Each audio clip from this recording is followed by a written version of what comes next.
Si je vous disais qu'une jeune veuve, enceinte, s'est enfuie pieds nus au milieu de la nuit, avec des hommes armés à ses trousses, vous me croiriez? Elle ne fuyait pas un inconnu. Elle fuyait son propre père, un homme qui la battait depuis l'âge de 5 ans, et qui voulait maintenant décider du sort du bébé qu'elle portait. Sur ce chemin de terre, au milieu de nulle part, elle n'avait que 2 options, être retrouvée ou disparaître à jamais. Mais quelque chose d'inattendu s'est produit. Un riche propriétaire terrien veuf a arrêté sa voiture, et par une seule décision, il a affronté un homme puissant, défié la peur qui régnait dans cette région, et changé le destin de 2 vies pour toujours. Ce n'est pas seulement une histoire de fuite, c'est une histoire de courage, de rédemption, et de la nuit où quelqu'un a décidé de ne pas détourner le regard. Restez avec moi jusqu'à la fin, car ce qui s'est passé ensuite va vous surprendre. Mais avant de commencer, dites-moi dans les commentaires de quelle ville vous m'écoutez et n'oubliez pas de vous abonner à la chaîne pour pouvoir entendre d'autres histoires comme celle-ci. La maison grince la nuit. Elle a toujours grincé, mais maintenant j'entends chaque planche, chaque poutre soupirer dans le noir. Ça fait 3 ans que Marie est partie. Un cancer l'a emportée vite. Je n'ai même pas eu le temps de m'habituer à l'idée d'être seul. Maintenant, je me réveille à 5 heures du matin et il n'y a personne dans la cuisine. Le café, c'est moi qui le fais, réchauffé, amer, trop fort. Je le bois en regardant par la fenêtre, en voyant le soleil se lever derrière l'étable vide. La ferme est calme, trop silencieuse. Avant, il y avait le bruit des casseroles, le rire de Marie qui racontait une bêtise arrivée au village, la radio allumée qui passait de la vieille chanson française. Maintenant, il n'y a que le vent qui souffle dans les herbes hautes, le chant des cigales quand il fait chaud, et la nuit, la chouette hulotte qui appelle au loin, près de l'étang. Je dors mal. Le lit est trop grand pour un seul homme.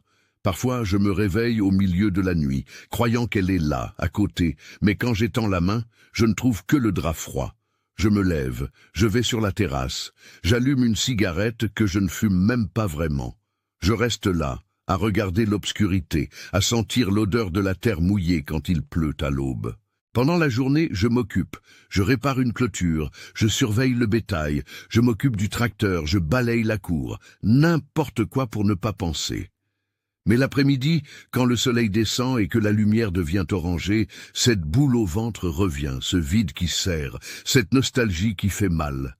Marie est enterrée au cimetière du village, mais je la sens ici, dans l'odeur du café filtre, sur le napperon encroché sur la table, dans les vieilles casseroles suspendues au mur. Elle était le cœur de cette maison. Sans elle, ce n'est plus qu'une construction. Du bois, des briques, des tuiles, rien de plus. Ma fille, Julie, a appelé la semaine dernière. Elle vit à Paris, travaille dans je ne sais quoi dans la pub. Elle a dit qu'elle allait bien, qu'elle essaierait de venir pour les vacances, mais je sais qu'elle ne viendra pas. On s'est éloigné il y a longtemps. Je n'ai jamais su vraiment lui parler. J'ai toujours été du genre à travailler en silence, à régler les choses tout seul. Maintenant, elle a sa vie là-bas, et j'ai la mienne ici. Où est-ce qu'il en reste? Il y a des jours où je me dis, à quoi bon tout ça? Pour qui je m'occupe de cette terre? Je n'ai plus personne. La solitude, ici, pèse comme du plomb. Ce jeudi-là, je me suis réveillé comme d'habitude. Café réchauffé, silence, cigarette sur la terrasse.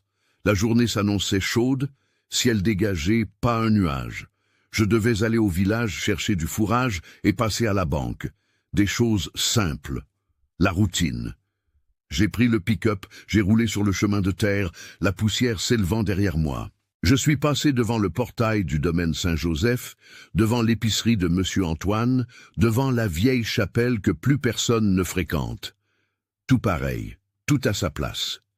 Je ne savais pas que cette nuit-là, en rentrant chez moi, ma vie allait changer pour toujours. Je ne savais pas que j'allais rencontrer quelqu'un et que ce quelqu'un allait me rappeler ce que j'avais oublié d'être. Je suis rentré du village, il était plus de 22 heures, j'ai pris du retard à la banque. La file était énorme. Ensuite, je me suis arrêté boire une bière au bar de Jeannot. Des banalités, les sujets habituels, la sécheresse, le prix du bétail, la politique que personne ne comprend vraiment. Je suis parti quand le bar fermait déjà. La route était sombre, vraiment sombre, sans lampadaire, sans lune, juste les phares du pick-up qui fendaient la nuit. Le goudron s'était arrêté il y a environ 5 kilomètres. Maintenant, ce n'était que de la terre battue, des cailloux, des nids de poules. Je connaissais chaque virage par cœur, je pouvais faire ce chemin les yeux fermés. La radio grésillait. J'ai essayé de trouver une station, mais il n'y avait que des parasites. Je l'ai éteinte.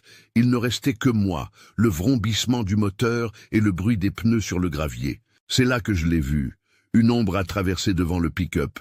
J'ai freiné brusquement. La voiture a dérapé, soulevant la poussière, manquant de sortir de la route. Mon cœur s'est emballé. J'ai serré le volant et je me suis arrêté net au milieu du chemin. Je suis resté là, à respirer fort, essayant de comprendre ce que j'avais vu. Ce n'était pas un animal. Un animal ne court pas comme ça. C'était une personne.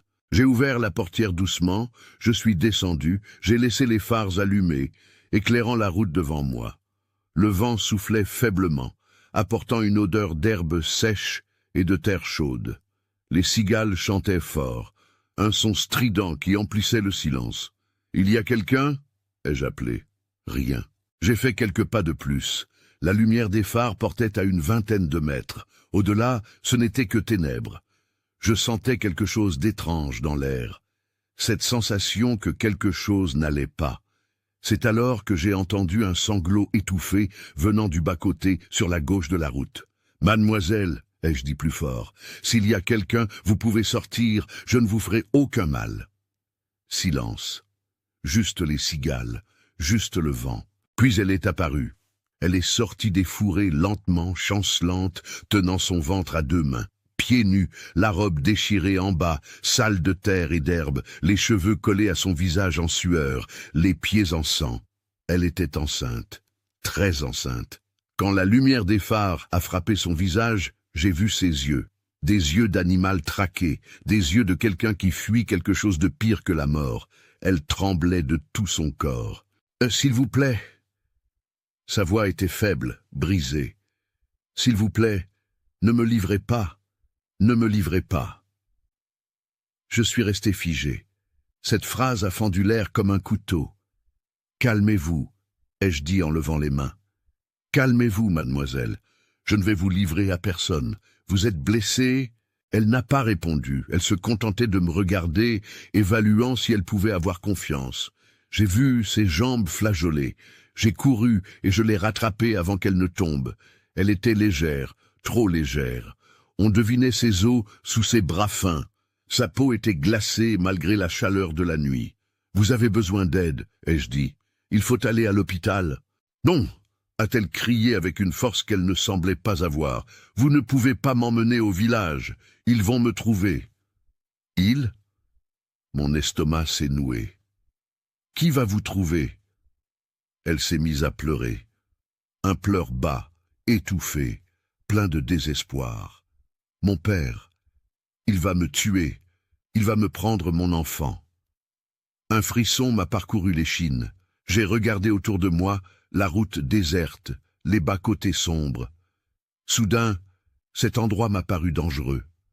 Exposé. « Vous saignez » ai-je demandé en regardant ses pieds. « Je vais vous emmener chez moi. Là-bas, vous serez en sécurité. Après, on verra ce qu'on fait. » Elle m'a fixé, ses yeux pleins de larmes, mais aussi pleins de peur. Peur de faire confiance, peur de se tromper encore. « Je vous le jure » ai-je dit en la regardant droit dans les yeux. « Personne ne posera la main sur vous tant que je serai en vie. » Je ne sais pas d'où sont sortis ces mots.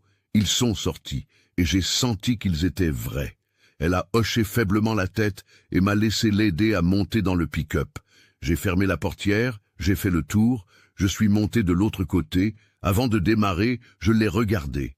Elle était recroquevillée sur le siège, serrant son ventre tremblante. J'ai enlevé ma veste et je l'ai posée sur ses épaules.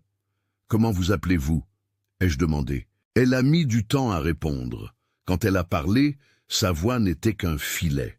« Marine. »« Je suis Valentin, mais tout le monde m'appelle Val. » Elle n'a rien dit de plus.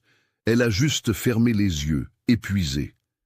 J'ai démarré le moteur Et j'ai continué sur la route, plus lentement maintenant, regardant dans le rétroviseur chaque minute, cherchant des phares, cherchant des poursuivants. La nuit est devenue plus sombre, et je savais au fond de moi que ma vie venait de changer. Je ne savais pas encore dans quel pétrin je m'étais mis, mais je m'en fichais. Nous sommes arrivés à la ferme vers minuit. La maison était sombre, silencieuse, seulement le bruit des grillons et du vent dans les arbres.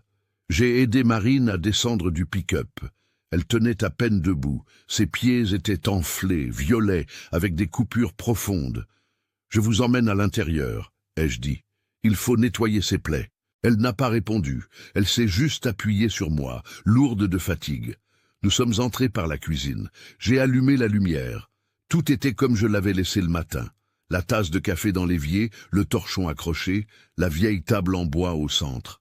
Marine a regardé autour d'elle avec des yeux écarquillés, comme si elle entrait dans un lieu sacré. « Asseyez-vous là », ai-je indiqué en montrant une chaise. « Je vais chercher de l'eau chaude et un linge propre. » Je suis allé à la salle de bain, j'ai pris une bassine, je l'ai remplie d'eau tiède, j'ai apporté du savon, de l'alcool, des compresses. Quand je suis revenu, elle était dans la même position, immobile, regardant ses propres mains sales de terre. Je me suis agenouillé devant elle et j'ai posé la bassine par terre. Laissez-moi voir ses pieds. Elle a hésité, m'a regardé avec cette peur dans les yeux. Peur de faire confiance, peur de se livrer, peur que quelque chose de mal arrive au moment où elle baisserait la garde. « Je ne vais pas vous faire de mal », ai-je dit calmement. « Vous pouvez avoir confiance. » Lentement, elle a tendu la jambe. J'ai pris son pied avec précaution. Je l'ai plongé dans l'eau tiède. Elle a frissonné. « Ça fait mal ?»« Non. » Sa voix était basse. « C'est chaud. Ça fait longtemps que je n'ai rien senti de chaud. Rien de bon. » Ça m'a serré le cœur. J'ai lavé son pied droit avec soin, enlevant la terre, le sang séché, les épines plantées.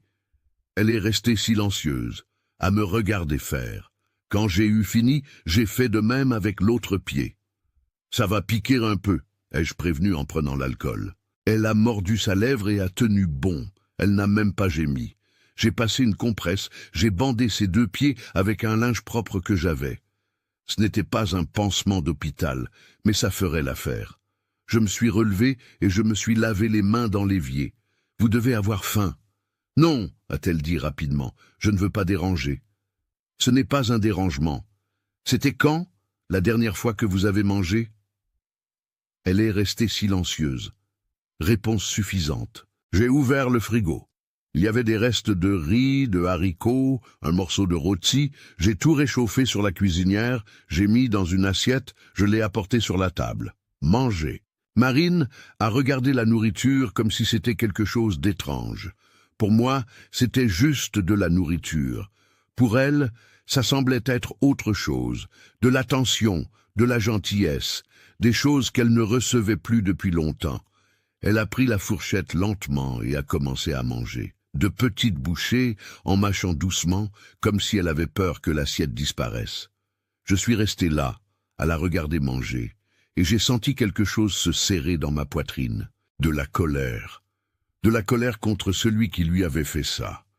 Quand elle a terminé, elle a poussé l'assiette et m'a regardé. Merci. Pas besoin de remercier. Un silence, long, lourd. Je savais que je devais poser des questions, mais je ne voulais pas la brusquer. J'ai tiré une chaise et je me suis assis de l'autre côté de la table. « Marine, ai-je commencé en choisissant mes mots. Vous n'êtes pas obligée de me raconter quoi que ce soit maintenant, mais j'ai besoin de savoir. Est-ce que quelqu'un vous cherche ?» Elle a baissé la tête. « Oui. »« Votre père ?» Elle a acquiescé sans lever les yeux. « Et d'autres gens. Des hommes qui travaillent pour lui. Ils vont retourner toute la région jusqu'à ce qu'ils me trouvent. »« Pourquoi ?» ai-je demandé. « Pourquoi veut-il vous retrouver ?» Marine a pris une profonde inspiration. Ses mains tremblaient sur la table. « Parce que je suis sa propriété. » Sa voix était amère, brisée. « Je l'ai toujours été, depuis toute petite. Il ne m'a jamais laissé être autre chose que ça. Et maintenant ? Maintenant, il veut me vendre. » J'ai senti mon sang se glacer. Me vendre, me marier à un riche propriétaire, un homme vieux, violent, qui veut une jeune femme à contrôler. Mon père a des dettes. Je suis la monnaie d'échange. Elle a relevé la tête et m'a regardé dans les yeux. Pour la première fois, je n'ai pas vu que de la peur, j'ai vu de la colère aussi. Et ils veulent que je me débarrasse de mon fils. Ils ont dit que le bébé ne pouvait pas naître, que ça compliquait l'affaire. Sa main s'est posée sur son ventre protectrice. Ses yeux se sont remplis de larmes. Je ne les laisserai pas faire. Je préfère mourir, mais je ne laisserai personne toucher à mon fils. Le silence est tombé lourdement dans la cuisine. Seule l'horloge murale marquait les secondes. Seule sa respiration irrégulière, entrecoupée. Je ne savais pas quoi dire. Il n'y avait pas de mots pour une horreur de cette ampleur. Vous êtes en sécurité ici, et tout ce que j'ai réussi à dire. Personne ne vous trouvera, et personne ne vous touchera, ni vous, ni votre bébé. Je vous le promets. Elle m'a regardé avec ses yeux fatigués, méfiants, mais aussi pleins d'un espoir fragile, comme si elle voulait y croire, mais n'y parvenait pas. « Pourquoi faites-vous ça ?» a-t-elle demandé. « Vous ne me connaissez même pas. » J'ai réfléchi à la réponse. J'ai pensé à Marie, j'ai pensé à Julie, j'ai pensé à toutes les fois où je n'avais rien fait alors que j'aurais dû. Parce que c'est la bonne chose à faire, ai-je dit. Marine a détourné le regard. Une larme a coulé sur sa joue. Personne n'a jamais fait la bonne chose pour moi. Je me suis levé, j'ai pris un verre, je l'ai rempli d'eau, et je le lui ai apporté. Maintenant, quelqu'un va le faire. Elle a bu toute l'eau, puis s'est essuyé les yeux avec le dos de la main. « Vous avez un endroit où dormir ici ?» a-t-elle demandé, la voix encore faible. « J'ai la chambre d'amis. Je ne l'utilise plus depuis longtemps, mais le lit est bon. Il y a des couvertures propres. Je ne veux pas prendre votre place. Vous ne prenez rien du tout. Venez. » Je l'ai aidé à se lever. Nous avons marché lentement jusqu'à la petite chambre au fond. J'ai allumé la lumière. Le lit était fait avec un drap blanc et un couvre-lit en patchwork que Marie avait fait des années auparavant. La chambre sentait le renfermer et le temps arrêté, mais elle était propre. « Demain, je l'arrangerai mieux, ai-je dit.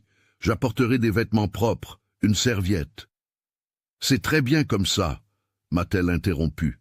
« C'est parfait. » Marine s'est assise sur le lit, a touché le drap du bout des doigts, comme si elle sentait quelque chose pour la première fois. « Val, » a-t-elle appelé en me regardant. « Dites-moi, s'ils viennent, vous allez me livrer ?» La question m'a fait mal. Mal parce qu'elle avait besoin de la poser et parce que la vie lui avait appris à ne faire confiance à personne. « Non, » ai-je répondu fermement. « Je ne vous livrerai pas, même si l'enfer tout entier se présentait à ma porte. » Elle a fermé les yeux et pour la première fois cette nuit-là, ses épaules se sont détendues. « Reposez-vous, » ai-je dit en me dirigeant vers la porte.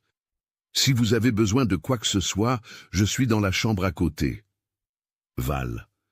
Elle m'a appelé de nouveau alors que j'étais déjà en train de sortir. Je me suis retourné. Merci de m'avoir accueilli, de m'avoir cru. J'ai hoché la tête et j'ai fermé la porte doucement. Je suis retourné à la cuisine, j'ai éteint la lumière, je suis allé sur la terrasse, j'ai allumé une cigarette et je suis resté là, à regarder l'obscurité. Le vent soufflait faiblement, les grillons chantaient, tout semblait normal, mais je savais que ça ne l'était pas.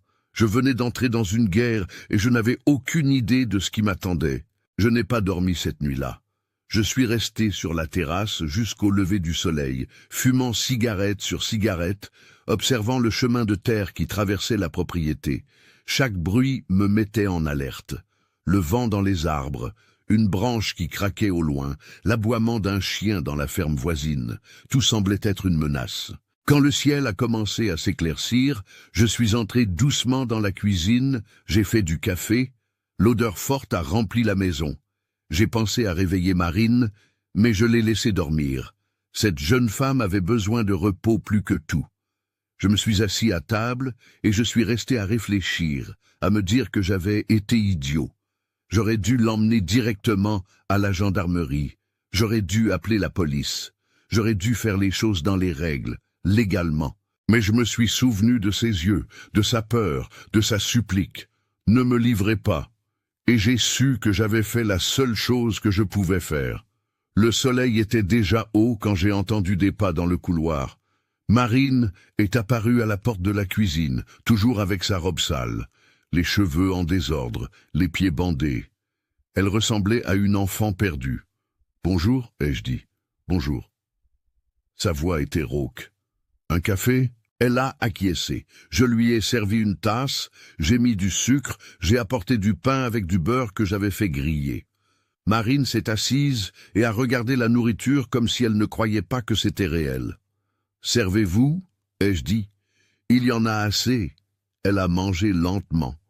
Quand elle a terminé, elle a regardé par la fenêtre. La lumière du matin entrait vivement, illuminant toute la cuisine. « C'est joli ici », a-t-elle dit presque dans un murmure. « C'est solitaire », ai-je répondu, « mais c'est chez moi. » Silence. Marine bougeait nerveusement ses doigts sur la table. « Val », a-t-elle commencé, « je dois vous dire quelque chose. » Mon estomac s'est noué. « Dites-moi. » Mon père, ce n'est pas un homme ordinaire. Il a du pouvoir, de l'argent. Il a des gens qui font ce qu'il ordonne sans poser de questions. Je m'en doutais. Hier soir, quand je me suis enfui, sa voix a tremblé. Je l'ai entendu crier, dire qu'il me retrouverait, même s'il devait retourner tout le département, qu'il me ramènerait, qu'il m'apprendrait à ne plus jamais désobéir. Elle s'est arrêtée, a respiré profondément, essayant de se contrôler. Il ne pardonne pas. Il n'a jamais rien pardonné. Quand j'avais 7 ans, j'ai cassé une assiette sans faire exprès. Il m'a enfermé dans la cave pendant 2 jours, sans nourriture, sans eau, juste pour que j'apprenne. J'ai senti la colère monter, la colère contre cet homme que je ne connaissais même pas. Il ne vous trouvera pas ici, ai-je dit fermement. Ah si, a-t-elle répondu et ses yeux se sont remplis de larmes. Si, il connaît tout le monde, il a des gens partout, quelqu'un parlera, quelqu'un verra. Et quand il découvrira que vous me cachez, je m'en occuperai. Vous ne comprenez pas ? Elle a haussé la voix pour la première fois. Il va vous anéantir, il va brûler votre maison, tuer votre bétail, détruire tout ce que vous avez. Il l'a déjà fait. Marine tremblait de tout son corps maintenant, les mains agrippées au bord de la table, les yeux écarquillés, la respiration rapide. « Calmez-vous » ai-je dit en me levant et en m'approchant d'elle. « Calmez-vous, Marine, respirez. »« Je ne peux pas rester ici. » a-t-elle dit, la voix brisée. « Je ne peux pas vous mettre en danger. Je vais partir. Je vais continuer à marcher. Je vais... »« Vous n'irez nulle part, » ai-je coupé en lui tenant les épaules. « Vous êtes enceinte de combien de mois ? » 8. 8 mois. Vous tenez à peine debout. Vous n'avez nulle part où aller. Pas d'argent. Personne. Si vous partez d'ici, vous ne tiendrez pas une journée. Les larmes coulaient sur son visage. Mais je ne veux pas que vous ayez des ennuis à cause de moi. Et moi, je ne veux pas que vous mouriez, ai-je répondu. Alors, on va devoir se faire confiance. Marine m'a regardé longuement, puis a hoché faiblement la tête et s'est rassise. C'est à ce moment-là que j'ai entendu le bruit d'un moteur, loin encore, mais venant dans notre direction. Je me suis figé. Marine l'a entendu aussi. Son visage est devenu blanc. « Eux » a-t-elle murmuré. J'ai couru à la fenêtre. De la poussière s'élevait au loin sur la route.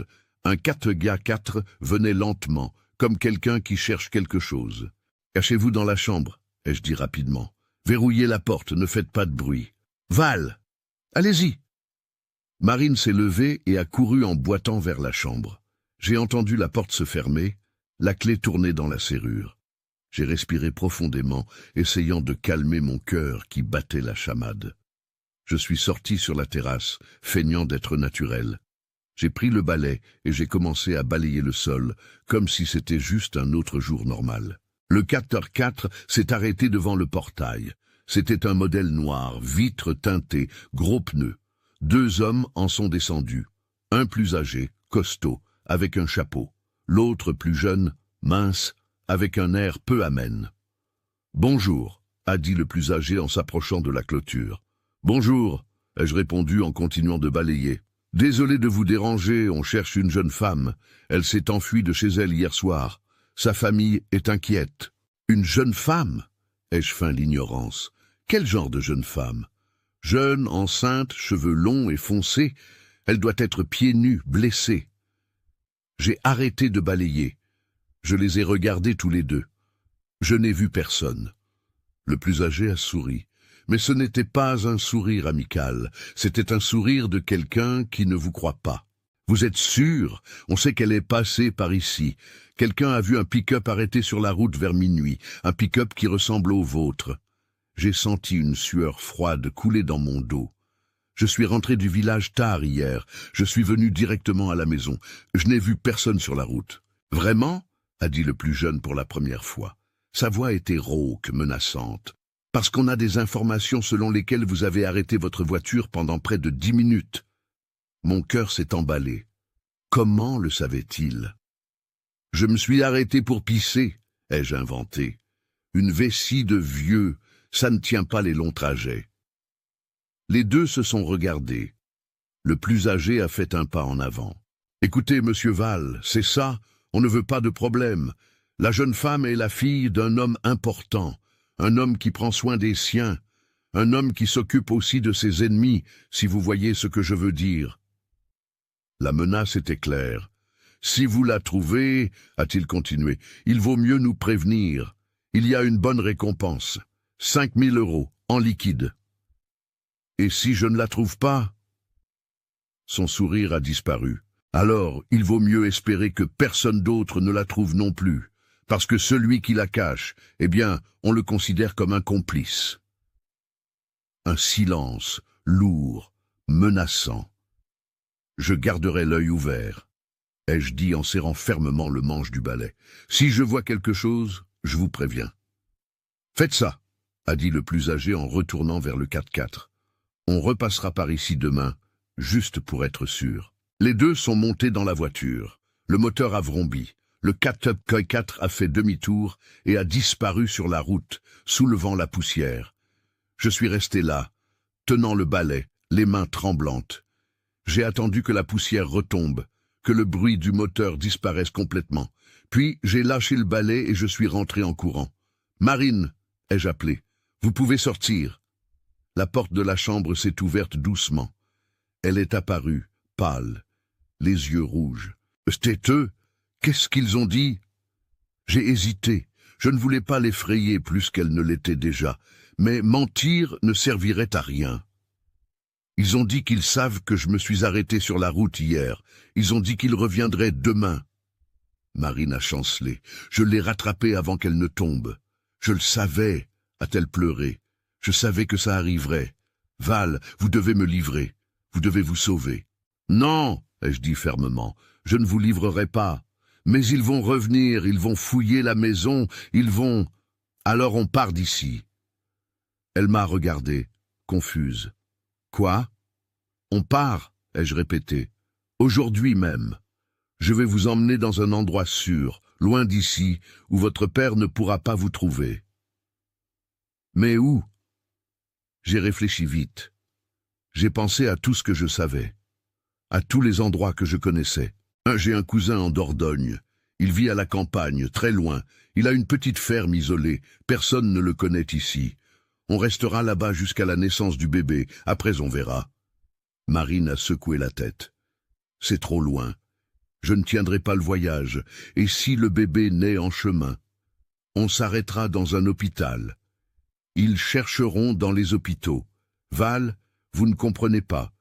Mon père a des contacts partout. Des gens dans la police, des gens dans les hôpitaux, des gens... Assez, ai-je crié. Marine s'est arrêtée, me regardant, effrayée. J'ai respiré profondément, j'ai essayé de me calmer. Pardon, ai-je dit plus bas. Pardon, je ne voulais pas crier. Mais vous devez me faire confiance. Je sais que c'est dangereux, je sais que ça peut mal tourner. Mais rester ici, c'est la mort assurée pour vous et pour votre fils. Elle est restée silencieuse. Les larmes coulaient toujours. « J'ai peur », a-t-elle admis. « Moi aussi », ai-je dit. « Mais la peur, on l'affronte ensemble. » Marine m'a regardé et lentement, très lentement, elle a acquiescé. « D'accord, on y va. » J'ai respiré, soulagé. « Alors préparons-nous vite. On part avant midi. » L'heure qui a suivi a été un tourbillon. J'ai pris des vêtements propres pour Marine, un pantalon de jogging de Julie qui était resté là, un de mes t-shirts larges, une vieille paire de baskets. Elle s'est changée dans la chambre pendant que je remplissais un sac de nourriture, d'eau, de médicaments, de couvertures. J'ai pris de l'argent, ce n'était pas beaucoup, mais c'était tout ce que j'avais. 3 000 € sous le matelas, l'argent que je gardais pour les urgences. Eh bien, c'en était une. J'ai mis de l'essence dans le pick-up, j'ai vérifié les pneus, l'huile, l'eau, tout devait être parfait. On ne pouvait pas avoir de panne en chemin. Marine est apparue à la porte de la cuisine. Avec des vêtements propres, les cheveux attachés, elle semblait être une autre personne. Toujours fragile, toujours effrayée, mais avec un peu plus de vie sur son visage. « Prête ?» ai-je demandé. « Oui. »« Alors allons-y. » Je l'ai aidé à monter dans le pick-up, j'ai mis le sac à l'arrière, j'ai fermé la maison à clé, j'ai jeté un dernier regard à la propriété. La vieille maison, les tables vides, les arbres que Marie avait plantés des années auparavant. Je ne savais pas si j'allais revenir. Je suis monté dans la voiture, j'ai démarré le moteur. « Val » a appelé Marine. « Vous êtes sûr de ça ?» Je l'ai regardé. « Oui. » « Vous pourriez tout perdre. »« J'ai déjà tout perdu une fois, » ai-je répondu. « J'ai survécu. Je survivrai encore. » J'ai mis la voiture en route. Le chemin de terre s'ouvrait devant nous. Le soleil était haut, chaud, brûlant. La poussière s'élevait derrière nous. Nous avons roulé pendant environ 15 minutes en silence. Je regardais dans le rétroviseur chaque seconde, cherchant des phares, cherchant des poursuivants. C'est là que j'ai vu 2 4x4 arriver derrière nous. « Vite !»« Merde !» ai-je murmuré. « Qu'est-ce qu'il y a ?» a demandé Marine en regardant derrière. « Eux !» Son visage est devenu blanc. « Ils nous ont trouvés ?» Je ne sais pas, mais je ne vais pas attendre pour le savoir. J'ai appuyé sur l'accélérateur. Le pick-up a pris de la vitesse. La route était pleine de virages, de trous, de pierres. Je connaissais chaque mètre, mais à cette vitesse, c'était dangereux. Les 4x4 derrière ont accéléré aussi. « Tenez-vous bien », ai-je prévenu. Marine s'est agrippée au siège, l'autre main protégeant son ventre.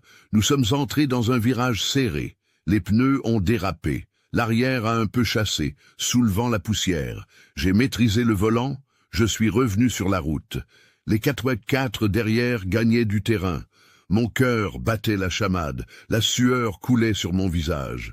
Je devais prendre une décision, vite. À gauche, une bifurcation. Une route secondaire, étroite, mal entretenue, envahie par la végétation. Mais je la connaissais. Elle menait à une autre ferme, puis à la départementale. J'ai tourné brusquement. Le pick-up a tangué. Marine a crié. « Pardon !» ai-je crié. « Tenez bon !» La route était horrible. Des nids de poules profonds, de grosses pierres, des branches qui frappaient les côtés, mais les 4x4 derrière étaient trop gros. Ils n'arrivaient pas à manœuvrer correctement. Nous avons pris de la distance. J'ai continué à accélérer. Le moteur rugissait, forçait, le pick-up sautait, secouait. Marine gémissait de douleur à chaque chaos. « Tenez bon », lui ai-je demandé. « On y est presque, on y est presque. » 5 minutes plus tard, nous sommes sortis sur la départementale. Asphalte lisse, large, vide. J'ai accéléré encore. J'ai regardé dans le rétroviseur. Les 4x4 n'étaient pas apparus. J'ai respiré profondément.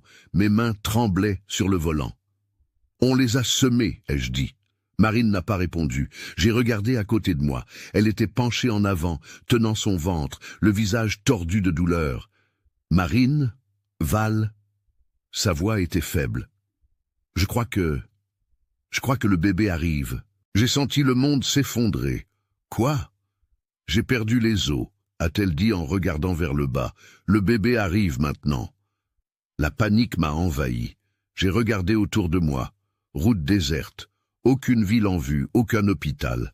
« Tenez bon », ai-je dit en appuyant encore plus sur l'accélérateur. « Tenez bon, je vous emmène à l'hôpital. »« On n'aura pas le temps !» a-t-elle crié, et la douleur dans sa voix était réelle, urgente. J'ai regardé le tableau de bord.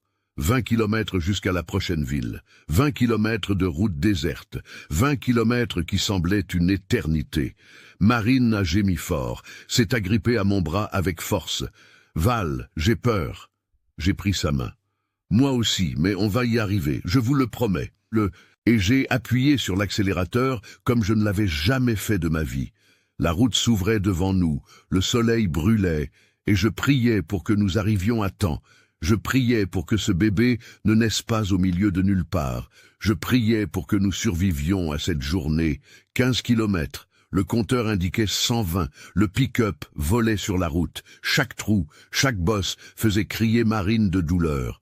« Respirez, disais-je en essayant de garder une voix ferme. Respirez profondément, comme ils montrent à la télévision. » Je n'y arrive pas, haletait-elle, le visage rouge en sueur. « Ça fait trop mal, Val, trop mal. » Les contractions venaient vite, trop vite. Je n'y connaissais rien en accouchement, mais je savais que ce n'était pas normal. Le bébé était pressé. 10 kilomètres. J'ai de nouveau regardé dans le rétroviseur. Rien. La route derrière était vide, mais je ne me sentais pas en sécurité. Je sentais qu'à tout moment, ces 4x4 pouvaient réapparaître. Val. Marine m'a tiré par la chemise. Arrêtez la voiture. Quoi? Non, on y est presque.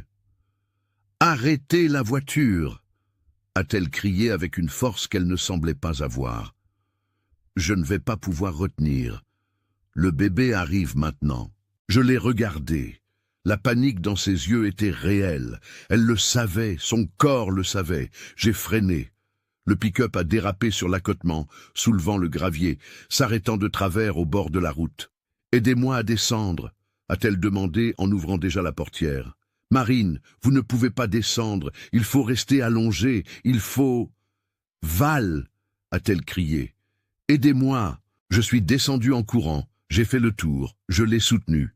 Les jambes de Marine tenaient à peine son propre poids. Je l'ai aidé à s'asseoir par terre, là, sur l'herbe sèche de l'accotement. J'ai pris la couverture qui était sur la banquette arrière et je l'ai étendue. « Allongez-vous là », ai-je dit, la voix tremblante. Elle s'est allongée.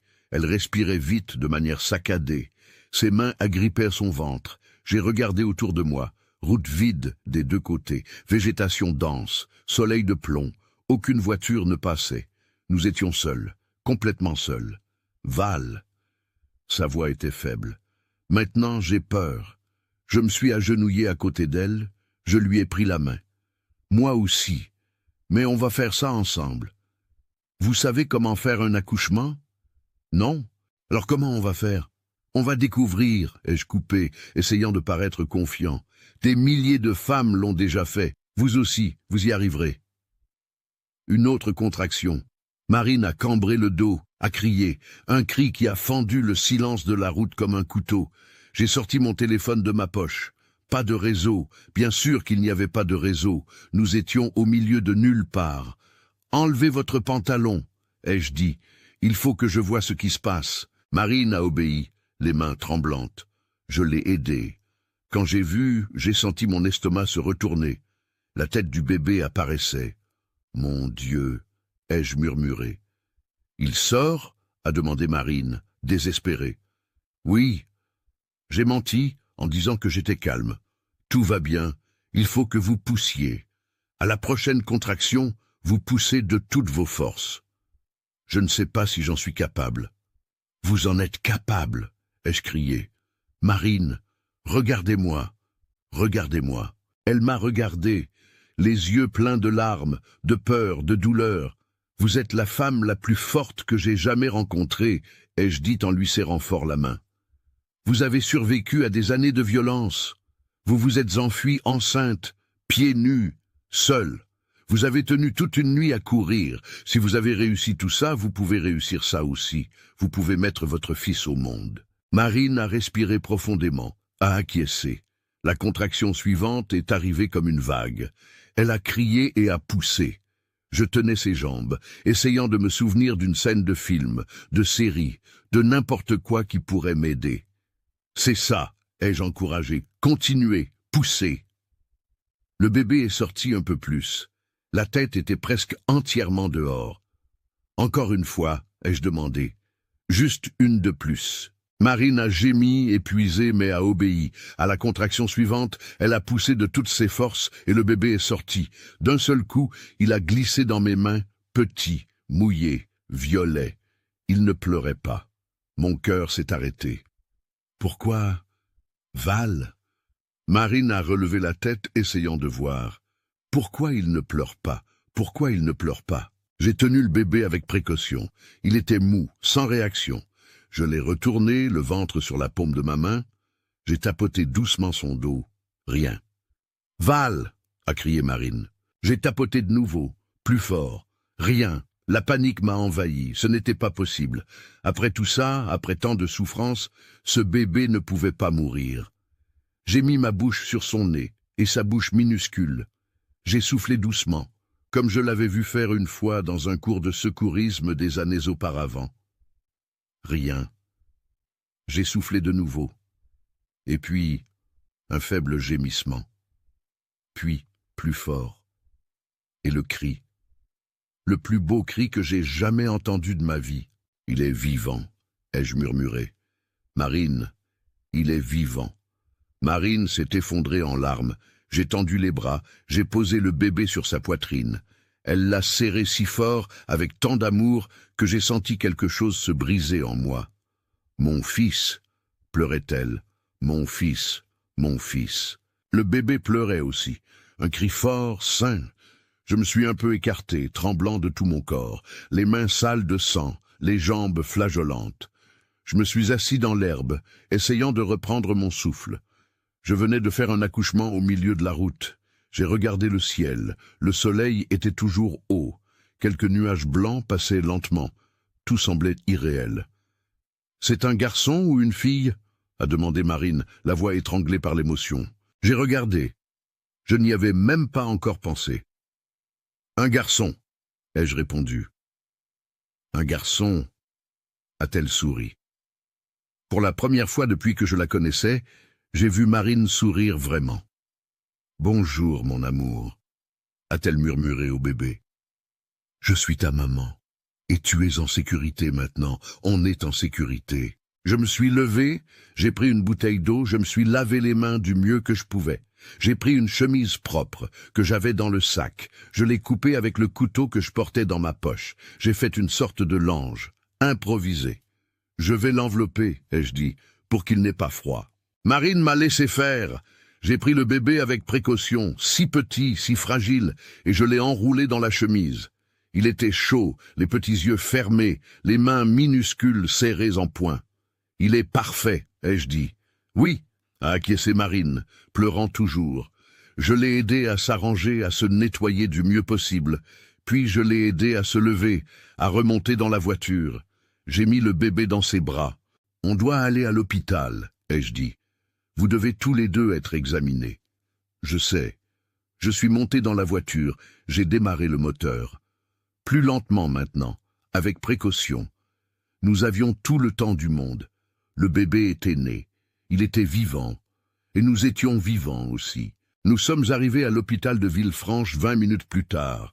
C'était un petit hôpital de campagne, mais propre, organisé. Je suis descendu en courant, j'ai crié à l'aide. 2 infirmières sont sorties avec un brancard. Quand elles ont vu Marine avec le bébé dans les bras, elles ont couru. « Accouchement sur la route », ai-je expliqué. « Elle va bien, mais il faut les examiner tous les deux. » Elles ont emmené Marine à l'intérieur. Je suis resté là, sur le parking, sale, en sueur, tremblant.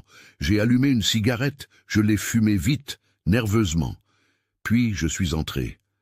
La réceptionniste m'a regardé avec stupeur. « Vous êtes le père ?» J'ai hésité. « Non, je suis un ami.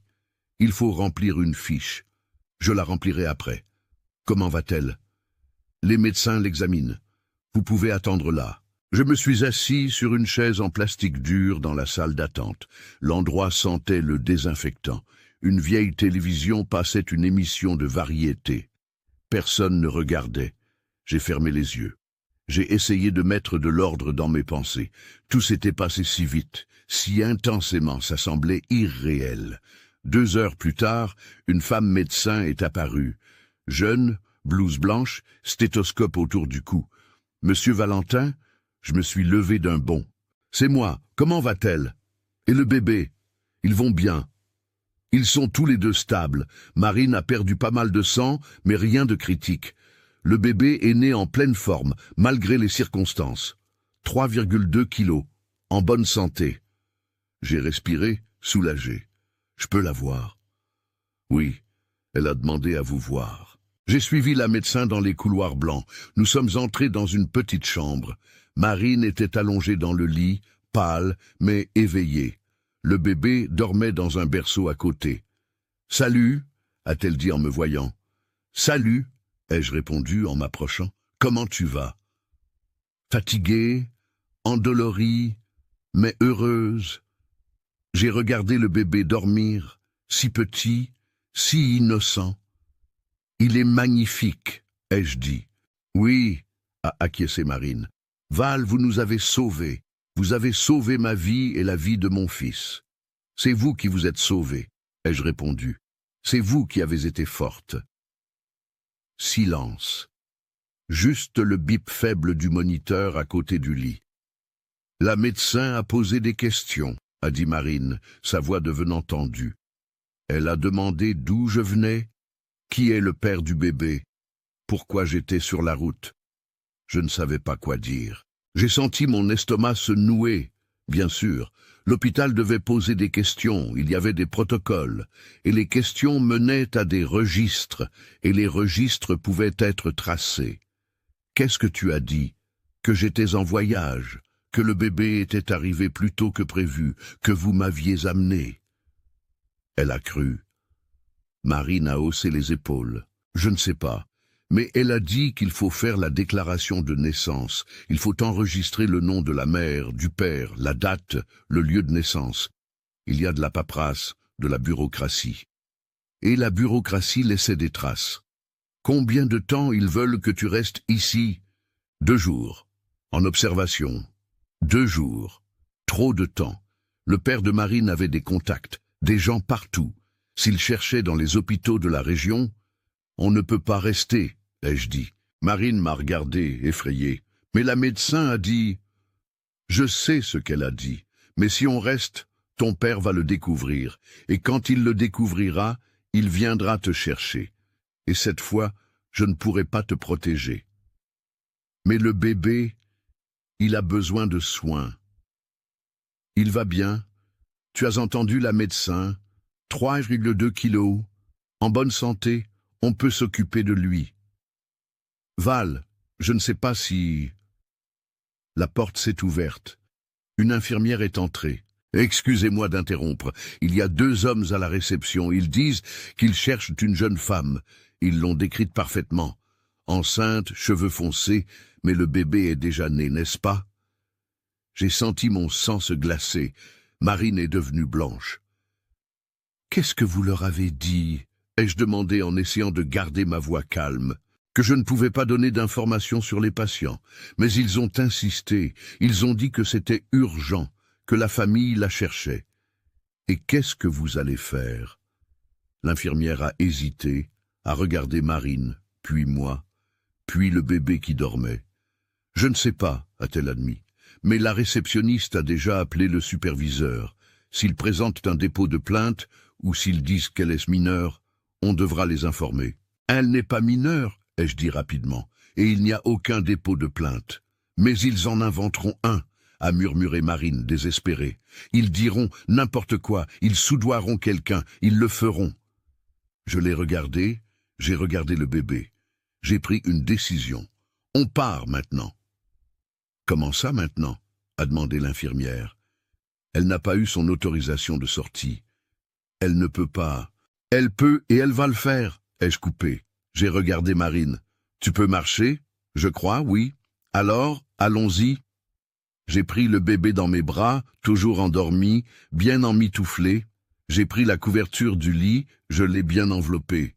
Monsieur, je ne peux pas vous laisser partir comme ça, a protesté l'infirmière. Je l'ai regardée, et j'ai vu dans ses yeux qu'elle savait. Elle savait que quelque chose n'allait pas du tout. Elle savait que ce n'était pas une famille normale qui cherchait un proche. S'il vous plaît, ai-je demandé à voix basse, donnez-nous juste 5 minutes. 5 minutes avant de dire qu'on est parti. Elle m'a fixé un long moment. Il y a une sortie de service, a-t-elle dit finalement. Par la cuisine. Personne ne vous verra. Merci, ai-je murmuré. J'ai aidé Marine à se lever. Elle a gémi de douleur, mais a tenu bon. Elle a mis son pantalon, ses chaussures. L'infirmière est allée à la porte, a regardé dans le couloir. C'est libre. Allez-y maintenant, vite. Nous sommes sortis de la chambre. Marine boitait, s'appuyant sur moi. Le bébé dormait toujours dans mes bras. Nous avons suivi le couloir, traversé la cuisine, où des cuisinières nous ont regardés avec étonnement. Nous sommes sortis par la porte de service. Le pick-up était garé de l'autre côté. Nous avons couru, ou essayé de courir, traversant le petit jardin jusqu'à la rue latérale. J'ai mis Marine sur le siège. J'ai mis le bébé dans ses bras. Je suis monté. J'ai démarré le moteur. Et quand j'ai regardé dans le rétroviseur, j'ai vu les 2 4x4 noirs entrer sur le parking de l'hôpital. « Baisse-toi » ai-je ordonné. Marine s'est baissée sur le siège, protégeant le bébé. Je suis parti doucement par une autre rue, sans attirer l'attention. J'ai tourné au coin, puis à un autre, encore un autre. Quand j'ai regardé de nouveau, l'hôpital avait disparu derrière nous. « On a réussi » a murmuré Marine, toujours baissée. « Pour l'instant » ai-je répondu. J'ai repris la route, sans destination précise maintenant, juste loin. Loin d'ici, loin de ces hommes, loin du père de Marine. Le bébé s'est réveillé et a commencé à pleurer. Un petit pleur, plaintif. « Il a faim » a dit Marine. « On s'arrêtera bientôt dans un endroit sûr. » Est-ce qu'il existe un endroit sûr? Je l'ai regardé dans le rétroviseur. J'ai regardé le bébé qui pleurait. J'ai regardé la route déserte devant moi. « On en trouvera un » ai-je promis, même si je dois le créer moi-même. Et j'ai continué à conduire tandis que le soleil commençait à descendre à l'horizon, teintant le ciel d'orange et de rouge, conduisant vers nulle part, conduisant vers n'importe quel endroit qui n'était pas ici. J'ai conduit pendant 3 heures sans m'arrêter. La nuit est tombée vite comme toujours à la campagne. 1 minute il faisait jour, la suivante c'était l'obscurité complète, seulement les phares du pick-up éclairant la route déserte. Marine allaitait le bébé sur le siège à côté. Elle avait improvisé une façon de le tenir, le protégeant avec ses bras. Le petit garçon tétait avec faim, faisant de petits bruits. De temps en temps, Marine gémissait de douleur, son corps encore endolori par l'accouchement. « Tu dois te reposer » ai-je dit. « Tu viens d'avoir un bébé. »« Je sais » a-t-elle répondu, fatiguée. « Mais on ne peut pas s'arrêter maintenant. » Elle avait raison. Chaque minute d'arrêt était une minute de plus pour être retrouvée. J'ai pris mon téléphone. Toujours pas de réseau. Nous étions au milieu de nulle part, loin de tout, loin de tous. J'ai pensé à mon cousin en Dordogne. J'ai pensé à l'appeler, à lui demander de l'aide, mais je n'avais aucun moyen. Et même si j'en avais eu, je ne savais pas si c'était sûr. Je ne savais pas qui le père de Marine connaissait, qui il avait dans sa poche. « Val !» a appelé Marine doucement. « On ne peut pas vivre en fuyant éternellement. »« Je sais. Alors qu'est-ce qu'on va faire ?» Bonne question. La question qui me martelait la tête depuis que nous avions quitté l'hôpital. « On a besoin d'aide, » ai-je dit. « De la vraie aide, de la police, de la justice. »« Mon père a des gens dans la police, » a rappelé Marine. « Il a des commissaires dans sa poche, des juges, des procureurs. »« Pas tous, » ai-je répondu. « Il doit bien y avoir quelqu'un d'honnête, quelqu'un qui fait ce qu'il faut. » Silence. Juste le vrombissement du moteur, juste le bébé qui tétait. « Je connais quelqu'un, » a dit Marine lentement. « Une avocate. Elle a travaillé sur une affaire là-bas dans la région. Elle a aidé une femme qui se faisait battre par son mari. Elle a affronté tout le monde, même les puissants. Tu lui fais confiance ? Je crois, oui. Elle avait l'air sincère. Elle avait l'air de vraiment s'en soucier. Tu te souviens de son nom ? Maître Hélène. Hélène Chevalier.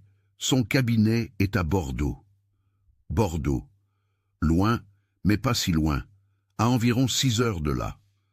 On va y aller, ai-je décidé. Demain matin, on la cherchera.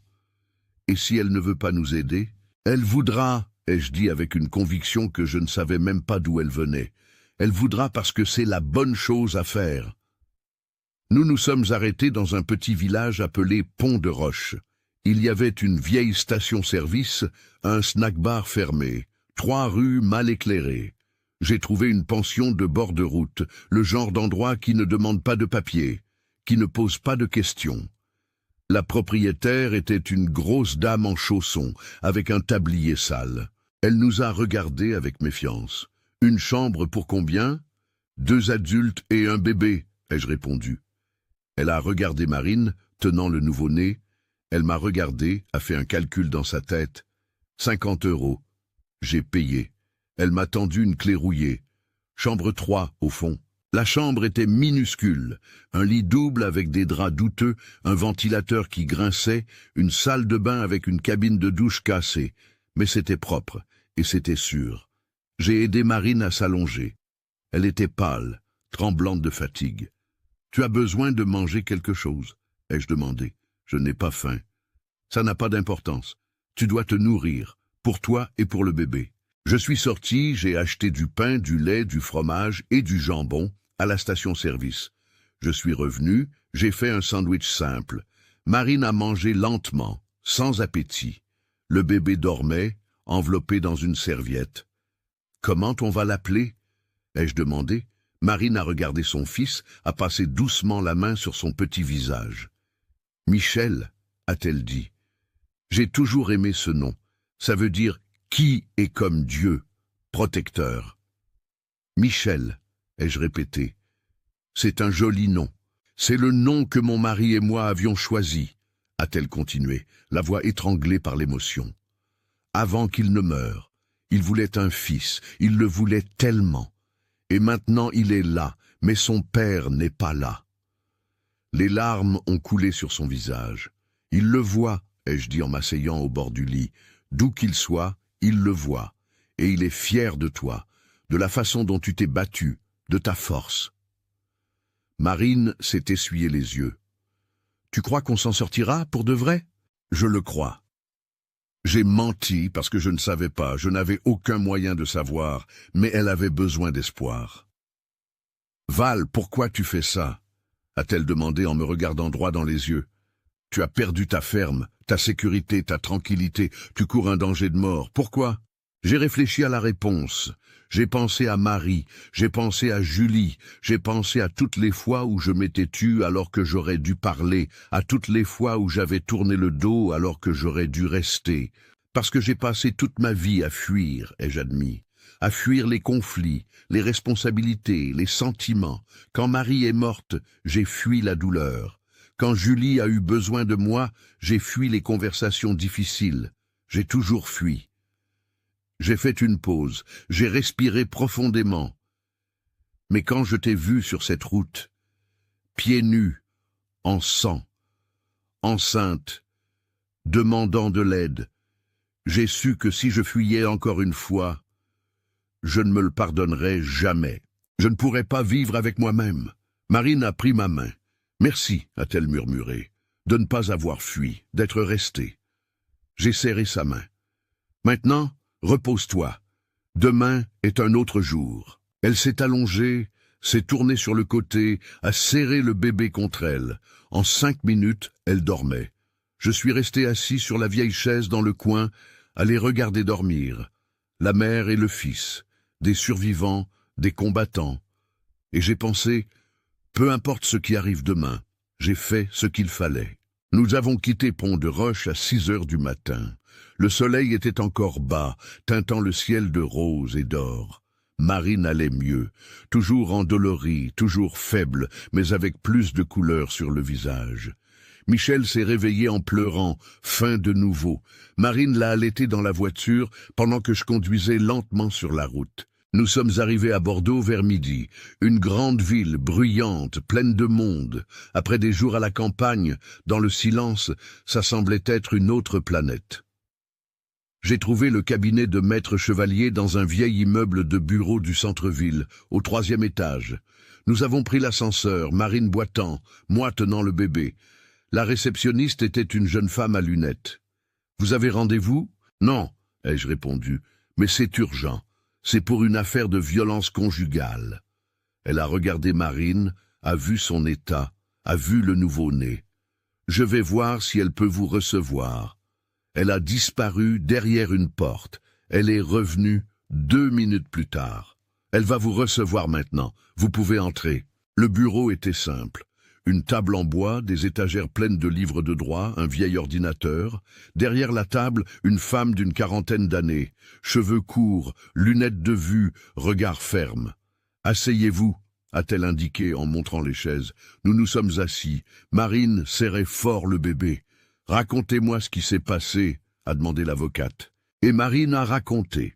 Elle a tout raconté, depuis son enfance, les agressions, le contrôle, le mariage forcé, la fuite, l'accouchement sur la route, les hommes à leur trousse. Maître Chevalier écoutait en silence, sans l'interrompre, prenant des notes. De temps en temps, son visage se contractait. Colère, dégoût, indignation. Quand Marine a terminé, l'avocate a enlevé ses lunettes, s'est frotté les yeux. « Vous connaissez le nom complet de votre père ?» a-t-elle demandé. Armand Fournier. L'avocate s'est arrêtée à regarder Marine. Le grand propriétaire? Oui. Celui qui a des terres dans 3 départements? Oui. Maître Chevalier a poussé un long soupir. Vous avez conscience de la taille du problème auquel nous allons faire face? Je sais, a répondu fermement Marine, mais je ne retournerai pas là-bas. Même si je dois passer le reste de ma vie à fuir, je n'y retournerai pas, et mon fils ne grandira pas près de cet homme. L'avocate l'a regardé, puis m'a regardé. Et vous, qui êtes-vous dans cette histoire? Quelqu'un qui n'aurait pas pu vivre avec lui-même s'il avait tourné le dos, ai-je répondu. Elle m'a fixé, puis, pour la première fois, elle a souri. D'accord, a-t-elle dit. Voilà ce qu'on va faire. Je vais demander une ordonnance de protection en urgence. Je vais déposer une plainte auprès du procureur de la République. Je vais demander une protection policière et je vais m'assurer que cet homme fasse l'objet d'une enquête. Il a des gens partout, a prévenu Marine.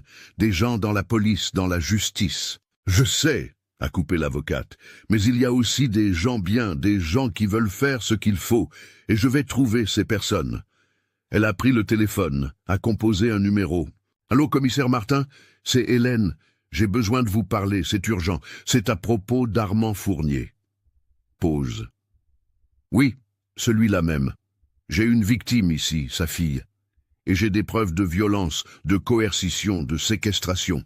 J'ai besoin d'une protection pour elle, maintenant. Autre pause. Compris. 40 minutes. Parfait. J'attends. Elle a raccroché, nous a regardés. Le commissaire Martin est un homme intègre. Il ne se laisse pas acheter. Il vient ici. Il va vous écouter. Il va ouvrir une enquête. Et si mon père découvre où je suis, il ne le découvrira pas. Pour l'instant, vous irez dans un foyer d'accueil, un endroit sûr, surveillé, confidentiel, jusqu'à ce que nous obtenions l'ordonnance de protection définitive. Marine m'a regardé. Et Val? Il est en danger aussi. L'avocate a acquiescé. Vrai. Monsieur Val, vous vous êtes impliqué dans une situation grave. Vous pourriez subir des représailles. Je sais. Voulez-vous déposer une main courante préventive, déclarer que vous avez été menacé? J'ai réfléchi. J'ai pensé à ma ferme, à mes affaires, à ma vie que j'avais laissée derrière moi. Non, ai-je répondu. Je veux juste être sûr qu'elle et le bébé iront bien. Je ferai tout mon possible, a promis l'avocate. Le commissaire Martin est arrivé une demi-heure plus tard. Un homme sérieux d'une 50aine d'années, uniforme impeccable. Il a écouté Marine, a posé des questions, a tout noté. « Je vais ouvrir une enquête », a-t-il dit, « et je vais demander le soutien de la gendarmerie nationale. Si ce que vous dites est vrai, on parle de crime organisé, de trafic d'influence, de séquestration. C'est une affaire nationale. » « C'est vrai », a assuré Marine. « Alors vous aurez une protection jusqu'à ce que tout soit résolu. » 2 heures plus tard, Marine et Michel ont été emmenés dans un foyer d'accueil, un endroit dont même moi je ne connaissais pas l'adresse. Secret total. Avant de partir, Marine m'a serré dans ses bras, une longue et forte étreinte. « Merci », a-t-elle pleuré. « Pour tout, pour m'avoir sauvé, pour avoir sauvé mon fils. »« Tu t'es sauvée toute seule », ai-je répondu. Moi, j'ai juste conduit la voiture. Elle a ri entre ses larmes. Tu es un homme bon, Val, même si tu n'y crois pas. Prends soin de lui, ai-je demandé en regardant le bébé. Prends soin de Michel, et sois heureuse. C'est la seule chose que je veux. Je le serai, a-t-elle promis. Et elle est partie. Elle est montée dans une voiture banalisée et a disparu dans la grande ville. Je suis resté là, sur le trottoir, seul de nouveau. Maître Chevalier est sorti de l'immeuble. « Et maintenant ?» a-t-elle demandé. « Vous retournez à la ferme ?» J'ai réfléchi. J'ai pensé à la maison vide, au silence, à la solitude. « Je ne sais pas, ai-je admis. Je ne sais pas si j'ai encore une ferme. Je ne sais pas s'il est sûr d'y retourner. Je peux demander une protection pour vous aussi. Ce n'est pas la peine. Je me débrouillerai. » Elle m'a regardé avec cet air d'avocate qui en a beaucoup vu dans sa vie. « Vous avez fait quelque chose de très courageux, a-t-elle dit. Beaucoup de gens seraient passés tout droit sur cette route, auraient fait semblant de ne rien voir, auraient continué leur vie. Je l'ai fait de nombreuses fois, ai-je avoué. Cette fois, je n'ai pas pu. Heureusement, nous nous sommes serrés la main. Elle est retournée à son bureau. Je suis allé au pick-up, je me suis assis sur le siège, j'ai allumé une cigarette. Je suis resté là, sans savoir où aller. J'ai pris mon téléphone. J'avais du réseau maintenant. Plusieurs messages. Des voisins qui demandaient où j'étais, des gens qui disaient qu'il y avait des hommes à ma ferme, qu'un 4x4 étrange rôdait. J'ai tout ignoré. J'ai composé un numéro que je n'avais pas composé depuis des mois. « Allô ?» La voix de Julie a retenti de l'autre côté. « Julie, c'est moi, ton père. » Un silence, surpris. « Papa, tout va bien? Tu n'appelles jamais? »« Je sais, ai-je coupé. Pardon, je sais que je n'appelle jamais. Je sais que j'ai été absent, que je n'ai pas été le père que tu méritais. Papa, qu'est-ce qui se passe? » J'ai respiré profondément. Je voulais juste te dire une chose, te dire que je t'aime et que je suis désolé pour toutes les fois où je n'ai pas été là, pour toutes les conversations qu'on n'a pas eues, pour tout le temps perdu. Papa, sa voix s'est étranglée. Et je voulais te demander si tu accepterais de me donner une seconde chance, d'être ton père, pour de vrai cette fois. Un long silence de l'autre côté, puis un petit reniflement. « Bien sûr, papa », a-t-elle pleuré. « Bien sûr que oui. » J'ai fermé les yeux. J'ai senti quelque chose se dénouer dans ma poitrine, quelque chose qui était coincé depuis des années. « Merci », ai-je murmuré. « Où es-tu ?»« À Bordeaux. Mais je vais rentrer. Et quand je rentrerai, on parlera. Pour de vrai. Sans se presser, sans fuir. »« D'accord, » a-t-elle acquiescé. « Je t'aime, papa. »« Moi aussi, je t'aime, ma fille. » J'ai raccroché, je me suis essuyé les yeux, j'ai mis la voiture en route. Je ne suis pas retourné à la ferme. Pas encore. Je ne savais pas si c'était sûr, je ne savais pas ce que j'allais y trouver. Mais je savais une chose. J'avais changé. J'avais cessé d'être l'homme qui fuyait, l'homme qui tournait le dos, l'homme qui se cachait derrière le silence. J'étais devenu l'homme qui restait, qui affrontait, qui faisait ce qu'il fallait, même avec la peur au ventre. Et ça, personne ne pouvait me l'enlever. 6 mois plus tard, assis sur la terrasse de la ferme, la même terrasse que toujours, je buvais mon café en regardant le soleil se lever. La maison avait été vandalisée à mon retour. Fenêtres cassées, portes défoncées, quelques objets volés, mais rien qui ne puisse être réparé. Julie était venue passer quelques jours. Elle dormait dans la chambre d'amis. Le matin, on prenait le café ensemble, on parlait, on riait. On apprenait à se connaître à nouveau. Mon téléphone a sonné. Numéro inconnu. « Allô ? Val, c'est Hélène, l'avocate. Bonjour, maître. Comment allez-vous ? Bien. Je vous appelle pour vous donner des nouvelles. L'enquête est terminée. Armand Fournier a été mis en examen pour séquestration, menace, coercition. Mais 3 autres gros propriétaires de la région aussi. C'est tout un réseau qui est tombé. » J'ai senti un poids s'enlever de ma poitrine. Et Marine, elle va bien. Elle et Michel sont dans un programme de protection. Ils vont recommencer leur vie dans une autre région. Nouvelle identité, nouvelle vie. Elle m'a laissé un message pour vous. Lequel? Merci de m'avoir appris qu'il existe encore des gens bien dans ce monde. J'ai fermé les yeux. J'ai senti un nœud dans ma gorge. C'est elle qui m'a appris, ai-je répondu. Elle m'a appris à ne pas abandonner. Vous lui avez sauvé la vie, Val. On s'est sauvés l'un l'autre. J'ai raccroché. Je suis resté assis là. Julie est apparue sur le seuil, bâillant, en pyjama. « Bonjour, papa. »« Bonjour, ma fille. »« Le café est prêt ?»« Oui. Viens. » Elle s'est assise à côté de moi. Nous nous sommes servis du café.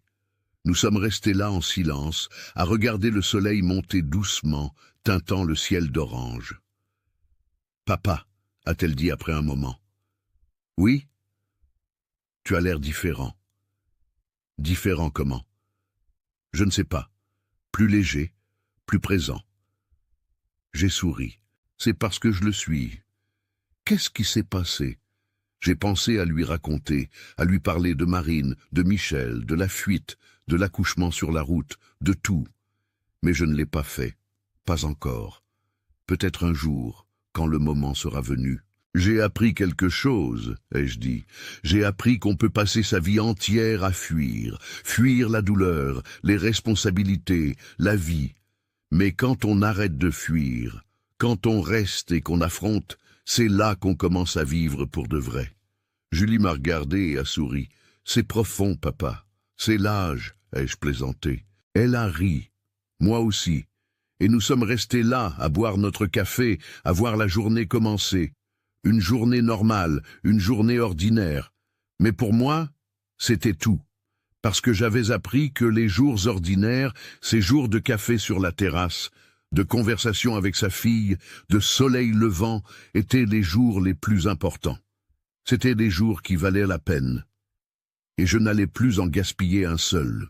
Parfois, sauver quelqu'un, c'est aussi se sauver soi-même. Parfois, faire ce qui est juste n'apporte pas de récompense, seulement la paix. Et la paix, c'est tout. Maintenant, c'est à vous. Quelle partie de l'histoire vous a le plus ému? Commentez ci-dessous, nous lirons chaque mot avec attention. N'oubliez pas de vous abonner à la chaîne et d'activer la cloche. J'espère que vous avez apprécié d'écouter cette histoire émouvante. Prenez soin de vous et à la prochaine.